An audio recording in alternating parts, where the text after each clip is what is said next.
ABC Listen. Podcasts, radio, news, music and more.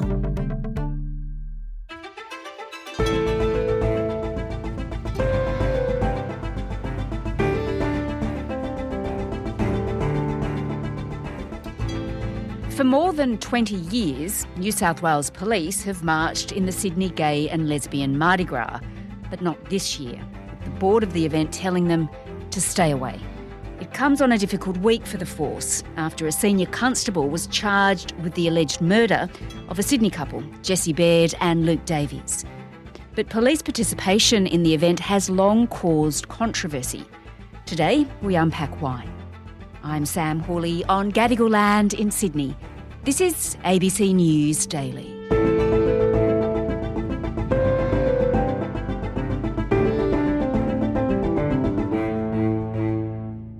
Hi, my name's Nicole Asquith. I'm the Professor of Policing at the University of Tasmania and the convenor of the Australian Hate Crime Network. Nicole, we're going to unpack the reasons behind why the board of Mardi Gras, which takes place this weekend in Sydney, decided they don't want New South Wales Police marching.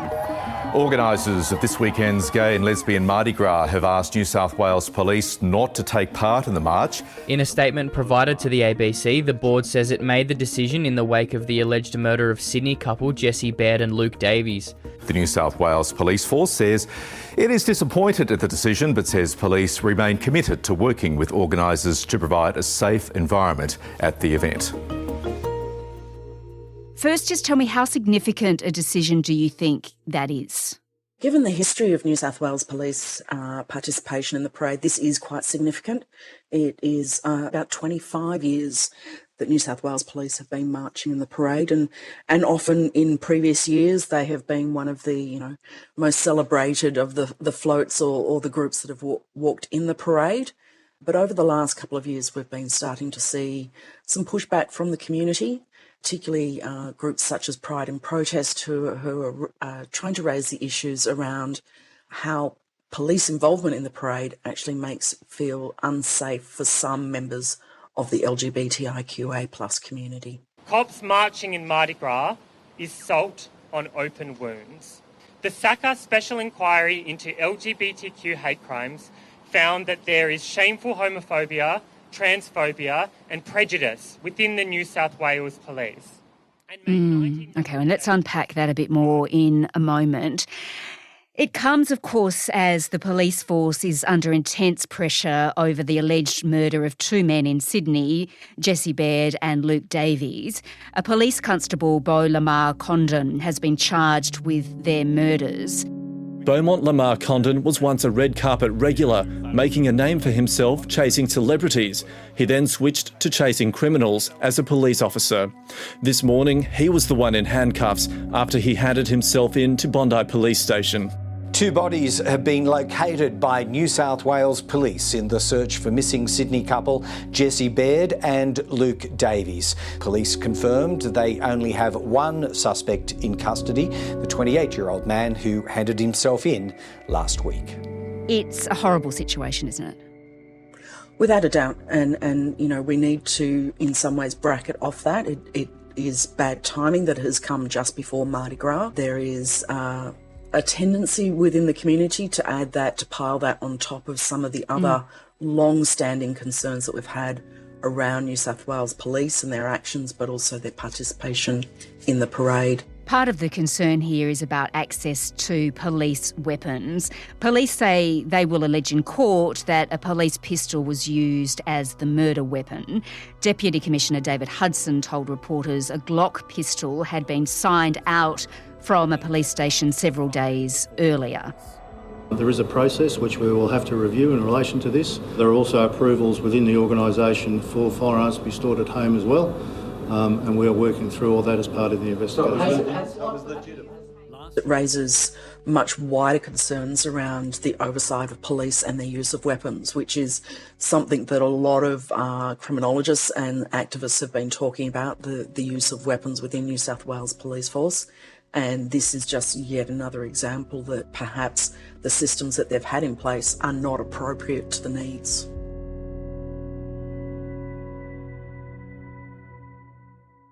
Nicole, of course the alleged murders have sparked concern in the LGBTQI community, but this request, as you mentioned, that police not march as a group at Mardi Gras, it goes to something much broader, doesn't it, to overall trust in the police force? That's correct, and trust in New South Wales Police and all Australian policing services. We don't want to just say this is an issue with New South Wales Police, that there are issues across the country and in fact internationally in relation to LGBTIQA plus communities and the police. This is because in many circumstances our lives were criminalised until quite recently. You know, I live in Tasmania and it was 1997. So within the living memory of those in our communities, our lives have been criminalised. So the police were the enemy until quite recently because they were the ones that were criminalising us and arresting us. So we're starting from a very low level of trust to start with, and it's taken many decades to get it to the point of that New South Wales Police were invited along to march in the parade. But every year since they've participated in Mardi Gras, there have been members of the communities who have raised concerns about their participation in the parades. Yes, and not to mention that back in 1978, when the first Mardi Gras was held, there was a brutal police crackdown. In June 1978, a group of protesters walked along Oxford Street in Sydney. Instead of acceptance, they were met with truncheons.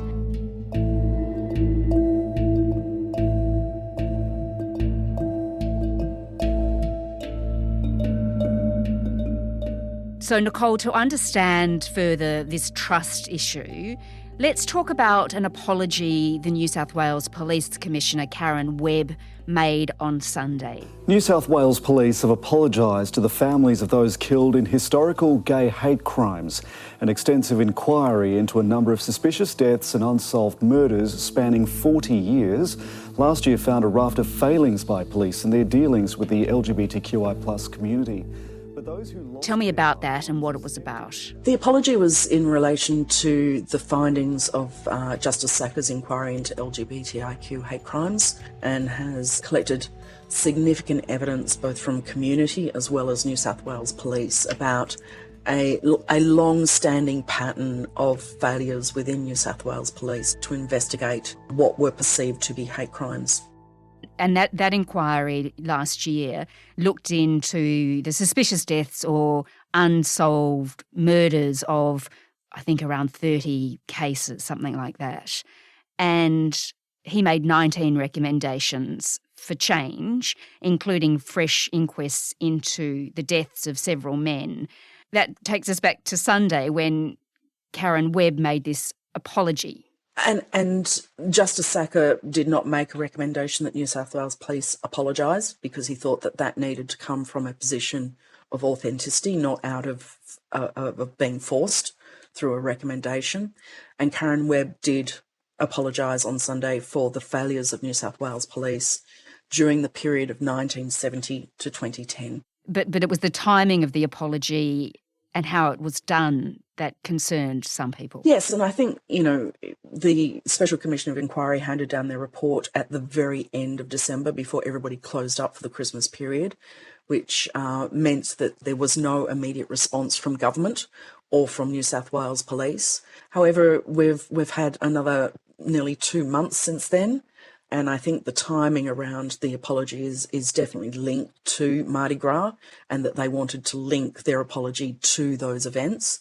But in some ways, it's almost stained that celebration because it is a reminder that the police service that we pay for, that is part of our public social good, has in fact failed our communities over and over again. And whilst it is a much needed apology, I feel that it may be a little inauthentic given that there was no commitment to doing anything more to ensure that those problems do not arise again.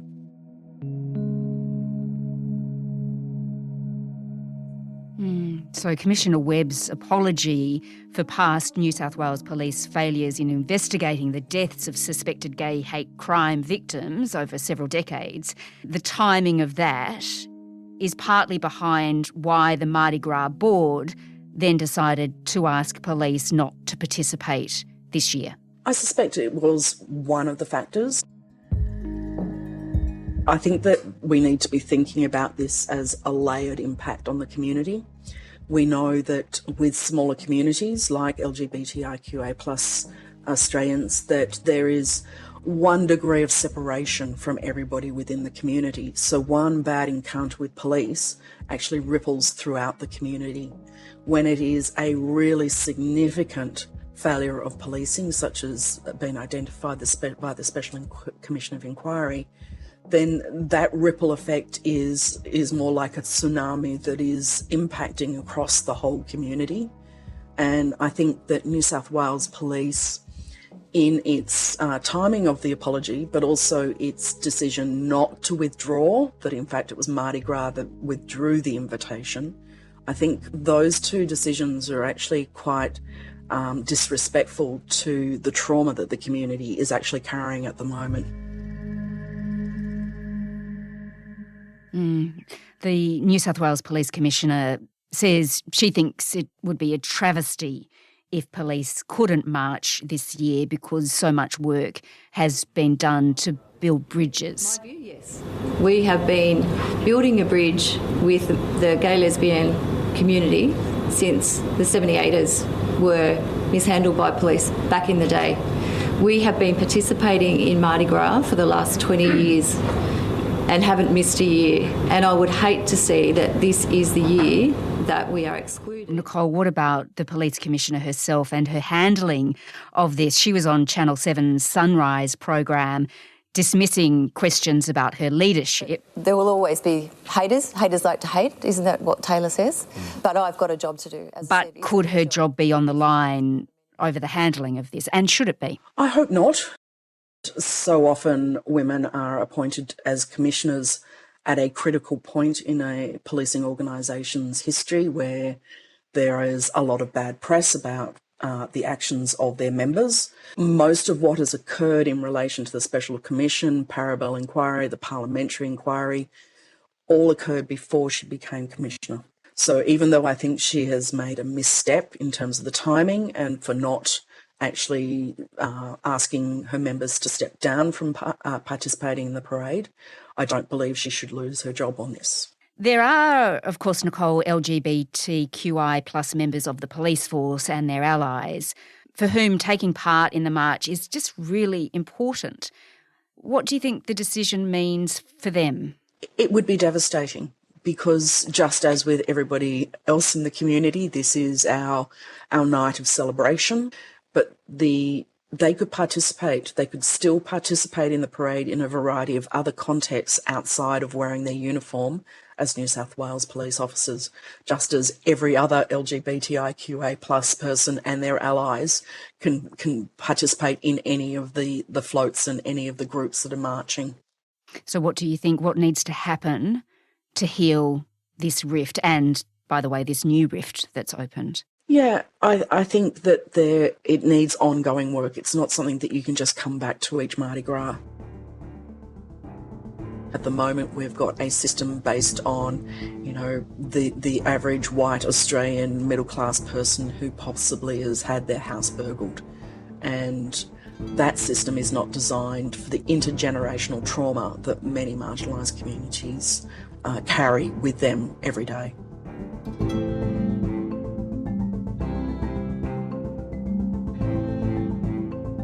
Nicole Asquith is the Professor of Policing at the University of Tasmania and the convener of the Australian Hate Crime Network. This episode was produced by Bridget Fitzgerald and Nell Whitehead, with audio production by Sam Dunn. Our supervising producer is David Cody. I'm Sam Hawley. Thanks for listening.